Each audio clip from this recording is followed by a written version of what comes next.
नमस्ते, जय हिंद, जय भारत। आज बात करते हैं राष्ट्रवाद की, देशभक्ति की। यदि कोई ड्राइवर वंदे मातरम भारत माता की जय बोले लेकिन गाड़ी ठीक से न चलाए तो आप उसको राष्ट्रवादी कहेंगे, राष्ट्रभक्त कहेंगे या राष्ट्रद्रोही कहेंगे?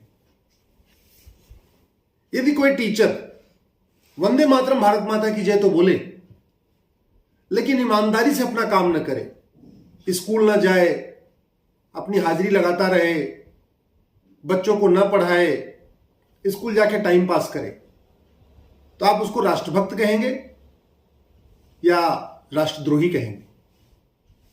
यदि कोई डॉक्टर वंदे मातरम भारत माता की जय बोले लेकिन हॉस्पिटल जाए ना, और जाए तो ठीक से इलाज न करे, जो दवाइयां आ रही हैं उसको बेच ले, उसको ब्लैक में बेच दे, क्या आप उस डॉक्टर को राष्ट्रवादी कहेंगे, देशभक्त कहेंगे? कोई साइंटिस्ट अपना काम ईमानदारी से न करे, वेतन लेता रहे, हराम का खाता रहे, हरामखोरी करता रहे, क्या आप उसको राष्ट्रभक्त कहेंगे? कोई वकील फीस ले रहा हो लेकिन अपना काम ईमानदारी से न कर रहा हो, अपने क्लाइंट के साथ धोखा कर रहा हो, विरोधी पार्टी के वकील से मिल गया हो, वंदे मातरम भारत माता की जय बोलता हो लेकिन ईमानदारी से अपना काम न कर रहा हो, क्या आप उसको राष्ट्रभक्त कहेंगे?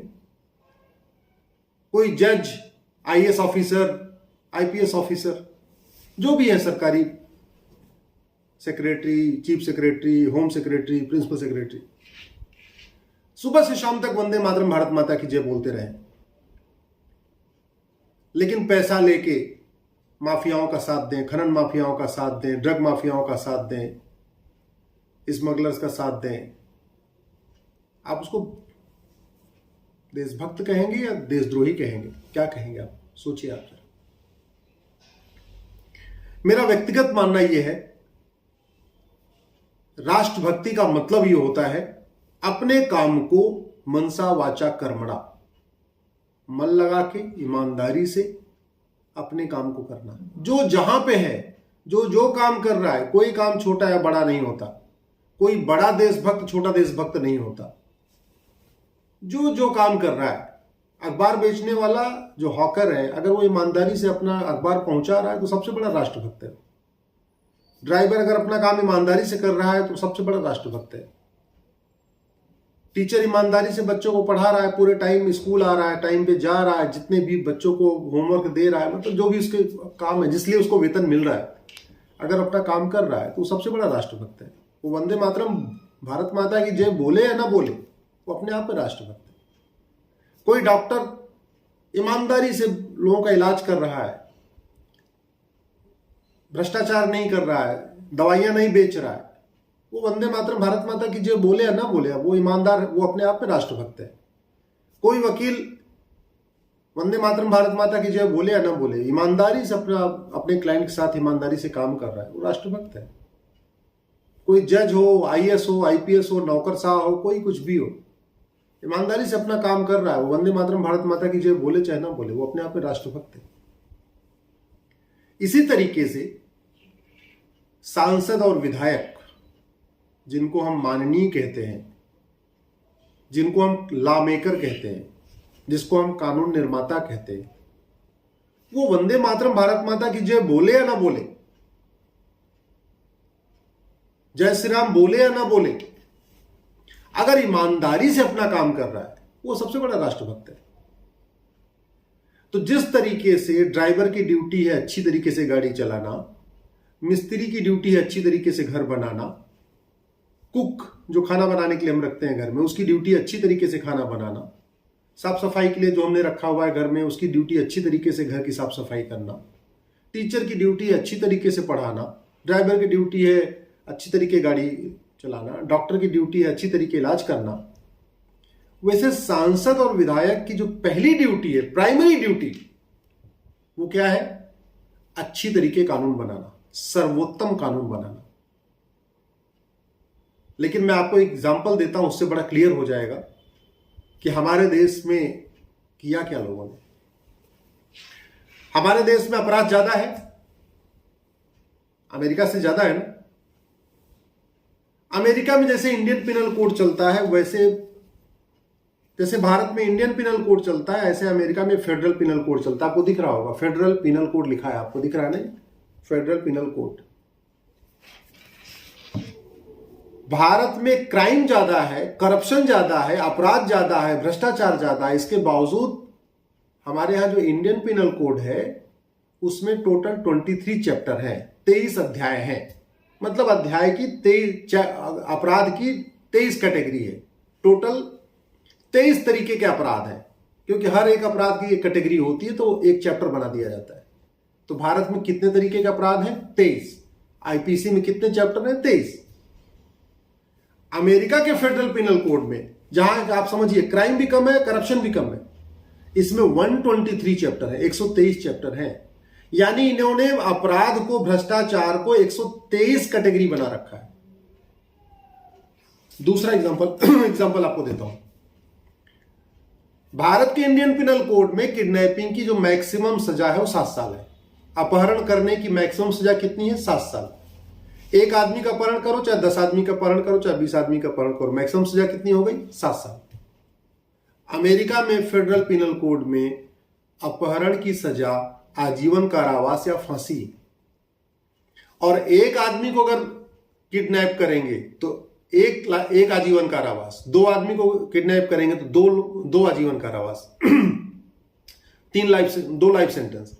3 आदमी को किडनैप करेंगे 3 आजीवन कारावास, 5 आदमी को करेंगे तो 5 आजीवन कारावास। और वहां आजीवन कारावास का मतलब होता है 100 साल। भारत में आजीवन कारावास का मतलब होता है 14 साल। यानी पहली बात तो अपहरण में आजीवन कारावास है ही नहीं, 7 साल है। अमेरिका में अपहरण का मतलब आजीवन कारावास और आजीवन कारावास का मतलब 100 साल। तो यानी एक आदमी को किडनैप किया तो 100 साल की सजा, 2 आदमी को किडनैप किया तो 200 साल की सजा, 3 आदमी को किडनैप किया तो 300 साल की सजा, 5 आदमी को किडनैप किया तो 500 साल की सजा। इसलिए अमेरिका में 1000 साल, 2000 साल, 3000 साल की सजा होती है। यह अंतर है। और मैंने पहले बताया था भारत में आईपीसी में कितने हैं? 23 चैप्टर। यानी हमने जो अपराध है उसको कितने कैटेगरी किया? 23। अमेरिका में 123 चैप्टर, यानी हमने वहां पे जो क्राइम, करप्शन, उसको कितनी कैटेगरी बना दिया? 123। इसका बेनिफिट क्या होता है मैं आपको बताता हूं। एक और अंतर आपको बताता हूं। भारत में मर्डर की धारा है 302।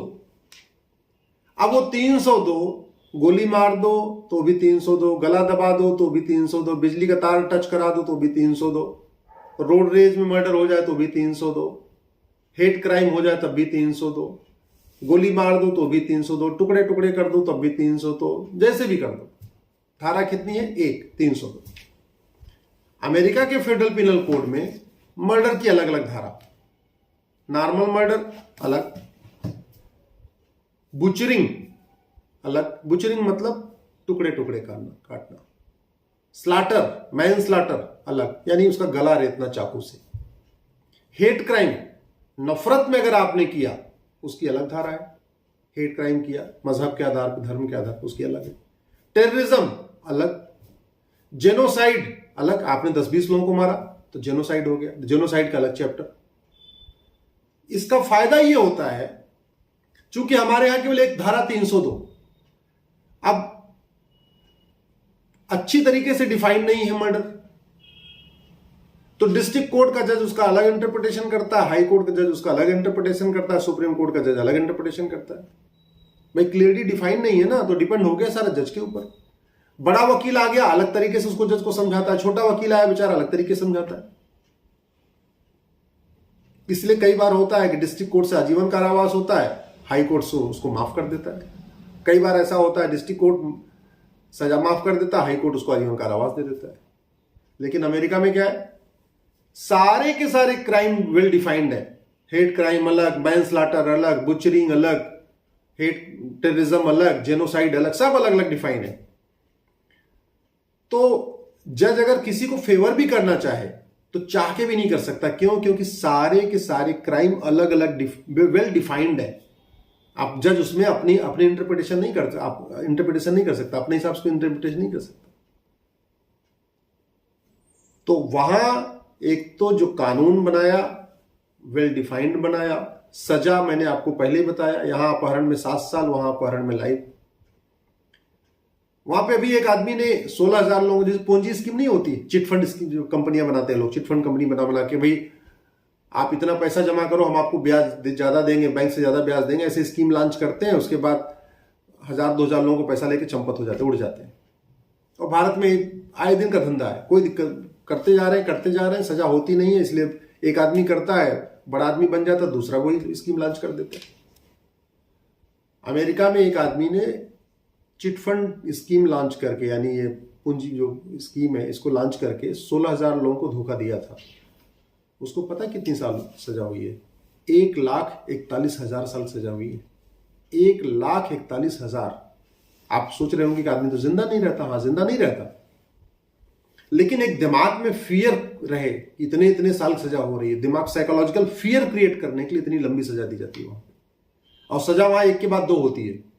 ऐसा नहीं कि 100 आदमी को मर्डर कर दो तो भी आजीवन कारावास, नहीं। 100 आदमी को मर्डर किया तो 100 आजीवन कारावास। भारत में एक आदमी को मर्डर करो, 20 आदमी को मर्डर करो, आजीवन कारावास होगा। और आजीवन कारावास का मतलब 14 साल होगा। वहां आजीवन कारावास का मतलब 100 साल। और 10 आदमी को मर्डर किया तो 10 आजीवन कारावास, यानी 1,000 साल। ये डिफरेंस है। अब ये कानून बनाना किसकी ड्यूटी है? सांसदों की, विधायकों की, संसद की, विधानसभा की। तो जब हम वर्ल्ड क्लास हाईवे बनाते हैं हजारों करोड़ रुपए खर्च करके, तो हम अमेरिका, सिंगापुर, फ्रांस के कानूनों की नकल फ्री में क्यों नहीं करते? भाई हाईवे बनाने में हजारों करोड़ रुपए खर्च होता है ना, तो वो काम हम कर लेते हैं। एयरपोर्ट बनाने में हजारों करोड़ रुपए खर्च होता है, वो काम कर लेते हैं। लेकिन कानून वर्ल्ड क्लास नहीं बनाते। वर्ल्ड क्लास हाईवे बनाएंगे, वर्ल्ड क्लास एयरपोर्ट बनाएंगे, वर्ल्ड क्लास ट्रेन बनाएंगे, वर्ल्ड क्लास बुलेट ट्रेन बनाएंगे, सब वर्ल्ड क्लास करेंगे, लेकिन वर्ल्ड क्लास कानून नहीं बनाएंगे। एक बात ध्यान रखिए, हमारा भारत और अमेरिका, भारत और सिंगापुर, भारत और फ्रांस, भारत और चीन में अंतर क्या है जानते हैं आप? नेताओं का नहीं है, अंतर है कानून का। हमारे प्रधानमंत्री जी इस समय दुनिया के सबसे ज्यादा मेहनती प्रधानमंत्री हैं, सबसे ज्यादा ईमानदार प्रधानमंत्री हैं, ऐसा मेरा मानना है, आप भी मानते होंगे। सबसे ज्यादा राष्ट्रभक्त हैं। इसके बावजूद जो प्रॉब्लम भारत में है अमेरिका में तो नहीं है, जो प्रॉब्लम चीन भारत में है वो चीन में तो नहीं है, जो प्रॉब्लम भारत में है वो सिंगापुर में तो नहीं है। क्यों? अंतर किसका है? प्रधानमंत्री का अंतर नहीं है, शासक का अंतर नहीं है, अंतर किसका है? नेता का। क्योंकि जहां राजतंत्र हो वहां राजा अच्छा हो, तंत्र अपने आप अच्छा चलेगा। लेकिन जहां लोकतंत्र होता है वहां जब तक कानून अच्छा नहीं होता तब तक राज अच्छा नहीं होता। भारत में कानून का राज है, किसी व्यक्ति का राज नहीं है। कानून का राज है और कानून घटिया, इसलिए राज सिस्टम घटिया चल रहा है। कानून अच्छा होता सिस्टम अच्छा होता, कानून अच्छा तो राज अच्छा, कानून घटिया तो राज घटिया। तो आप इस बात से सहमत होंगे कि हमें तत्काल जुडिशियल रिफॉर्म की जरूरत है। अपने हर एक कानून को रिव्यू करने की जरूरत है। जैसे हम हजारों करोड़ रुपए खर्च करके world class highway, world class airport बनाते हैं, वैसे ही 100-200 करोड़ रुपए खर्च करके अगर मान लीजिए कमेटी बनाने में, कमीशन बनाने में 100-200 करोड़ खर्च भी हो जाए तो दिक्कत क्या है? और वैसे मैं आपको बताऊं, हमारे जैसे भारत में बहुत लोग हैं जो कानूनों के ऊपर काम कर रहे हैं, वो अच्छे अच्छे कानून बना के देने के लिए तैयार है। और इस भारत में तो टोटल 788 सांसद हैं। लोकसभा राज्यसभा मिला के कितने हैं? 788।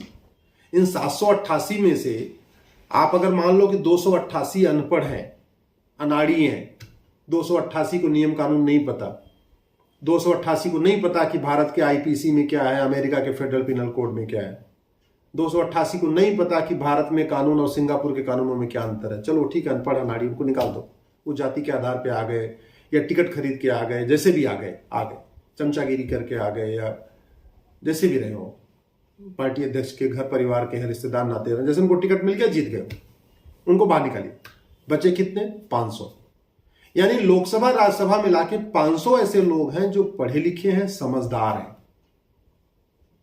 संसद का हर साल 3 सत्र होता है, 500 लोग पढ़े लिखे ईमानदार हैं और संसद का कितना सत्र है? 3 सत्र। अगर एक एक सांसद हर सत्र में एक एक प्राइवेट मेंबर बिल पेश करे तो यानी हर साल 1500 नए बिल पेश हो सकते हैं, यानी 1500 कानूनों के ऊपर चर्चा हो सकती है, 1500 पुराने कानून बदले जा सकते हैं, नए कानून बनाए जा सकते हैं। जब तक कानून अच्छा नहीं होगा लोगों के जीवन में खुशहाली नहीं आएगी। जब तक कानून अच्छा नहीं होगा न नक्सलवाद कम होगा, न माओवाद कम होगा, न कट्टरवाद कम होगा, न मजहबी उन्माद कम होगा, न जिहाद कम होगा, न जब तक कानून अच्छा नहीं होगा तब तक भ्रष्टाचार कम नहीं होगा। जब तक भ्रष्टाचार कम नहीं होगा तब तक पुल टूटते रहेंगे, लोग मरते रहेंगे। जब तक भ्रष्टाचार कम नहीं होगा सड़क टूटती रहेगी, सड़क में गड्ढे बनते रहेंगे और लोग गड्ढे में गिर गिर के मरते रहेंगे। जब तक भ्रष्टाचार कम नहीं होगा सरकारी हॉस्पिटल अच्छा नहीं होगा। जब तक भ्रष्टाचार कम नहीं होगा सरकारी स्कूल में पढ़ाई होगी नहीं, ऐसे बस बंक होता रहेगा। लोग सरकारी स्कूल में पढ़ाना पसंद क्यों नहीं करते? भ्रष्टाचार के कारण। तो अगर आप इस देश की समस्याओं का मूल कारण देखें, 50% समस्याओं का मूल कारण भ्रष्टाचार है। 50% समस्याओं का मूल कारण जनसंख्या विस्फोट है, 50% का मूल कारण भ्रष्टाचार है। भ्रष्टाचार का मूल कारण क्या है? घटिया कानून। घटिया कानून ठीक करना किसकी ड्यूटी है? सांसदों की। अब सांसद और विधायक अगर अपना काम नहीं कर रहे हैं, इनको तो जगाना पड़ेगा। मैं तो सुप्रीम कोर्ट जाता हूं, मैंने ऐसे बहुत पीआईएल किया है कानूनों को बदलने में। सुप्रीम कोर्ट तो एक बात कह के अपना हाथ खड़ा कर देता है, कानून बनाना हमारा काम नहीं है। अभी कल ही मैंने federal penal code supreme court में दिखाया, अगर आपने देखा होगा तो कल ही मैंने इसको दिखाया और मैंने बताया कंपेयर करके कि आईपीसी और इंडियन पिनल कोड और अमेरिका के फेडरल पिनल कोड में कितना अंतर है, वो सब मैंने कल एक्सप्लेन किया। लेकिन अंत में सुप्रीम कोर्ट ने ये कह दिया कि ये हमारा काम नहीं है कानून बनाना, तो सांसद विधायक का काम है, संसद विधानसभा का काम है। सांसद विधायक सुबह से लेकर शाम तक जाति की बात करके, भाषा की बात करके, क्षेत्र की बात करके, फला करके मतलब कुल मिलाकर अपना वो काम कर रहे हैं। अपना काम तो नहीं कर रहे हैं जो उनका काम है। उनका काम क्या है? केवल वंदे मातरम बोलना, केवल भारत माता की जय बोलना, सेकुलरिज्म की बात करना, समाजवाद की बात करना या कानून बनाना। अब आप सोच लीजिए कि इस देश में सुधार कैसे होगा? सुधार तब होगा जब आप जाति से ऊपर उठेंगे, आप अपने भाषावाद से ऊपर उठेंगे, आप अपने क्षेत्रवाद से उठेंगे, आप अपने पार्टी पॉलिटिक्स से ऊपर उठेंगे और अपने अपने सांसद से, विधायक से सवाल शुरू करेंगे, हमारा कानून भारत का दुनिया का सबसे अच्छा कानून क्यों नहीं है? हमारे देश में पुलिस रिफॉर्म क्यों नहीं हो रहा है? हमारे देश में जुडिशियल रिफॉर्म क्यों नहीं हो रहा है? हमारे देश में सिटीजन चार्टर क्यों नहीं लागू हो रहा है? हमारे देश में जुडिशियल चार्टर क्यों नहीं हो रहा है? हमारे देश में समान शिक्षा क्यों नहीं लागू हो रही है? हमारे देश में समान नागरिक संहिता क्यों नहीं लागू हो रही है? हमारे देश में भ्रष्टाचार खिलाफ कठोर कानून क्यों नहीं बन रहा है? ये अब आपको देखना है। मुझे तो जो कहना था कर दिया। समाधान 3 जगह से होगा: सड़क, संसद, सुप्रीम कोर्ट। जब तक सड़क पे लोगों की आवाज नहीं आएगी, जब तक लोग सड़क पे इकट्ठे होकर जोर जोर से नहीं बोलेंगे, सोशल मीडिया में भी बोले लेकिन सड़क पे भी बोले, तब तक न संसद न सुप्रीम कोर्ट, इन दोनों की आंख नहीं खुलेगी। तब तक सांसद भी आपको जाति, धर्म, भाषा, क्षेत्र के आधार पर लड़ा के अपना काम करते रहेंगे। इलेक्शन आ जाएगा, फिर चुनाव, फिर एक नया मुद्दे, फिर अगला चुनाव, फिर नया मुद्दा। फिर पिछले 75 साल से यही हो रहा है। पिछले 75 साल से जनता डॉक्टर को बदलती जा रही है, डॉक्टर बदल रही है, लेकिन डॉक्टर दवा नहीं बदल रहे, इसलिए बीमारी ठीक नहीं हो रही। डॉक्टर कितना भी अच्छा हो, जब तक दवा नहीं बदलेगी बीमारी ठीक नहीं होगी। जनता बार बार डॉक्टर बदल रही है, लेकिन डॉक्टर पुरानी वाली दवा चला रहे हैं, इसलिए बीमारी ठीक नहीं हो रही है। अगर ये मेरी बात आपको ठीक लगी हो, आप मेरी बात से सहमत हो, तो इस वीडियो को अधिक से अधिक शेयर करिएगा। ट्विटर पे, फेसबुक पे, व्हाट्सएप पे, टेलीग्राम पे, जहाँ जहाँ कर सकते हैं करिए। मेरे फेसबुक पे जाके कमेंट जरूर करिएगा मेरे पेज पे, और अपनी बात शेयर करिएगा। फेसबुक पे जाके इस पोस्ट को शेयर करिएगा। यूट्यूब पे जाके इस लिंक को जरूर देखिए और यूट्यूब के लिंक को अधिक से अधिक शेयर करिएगा। जय हिंद, जय भारत, जय हिंद।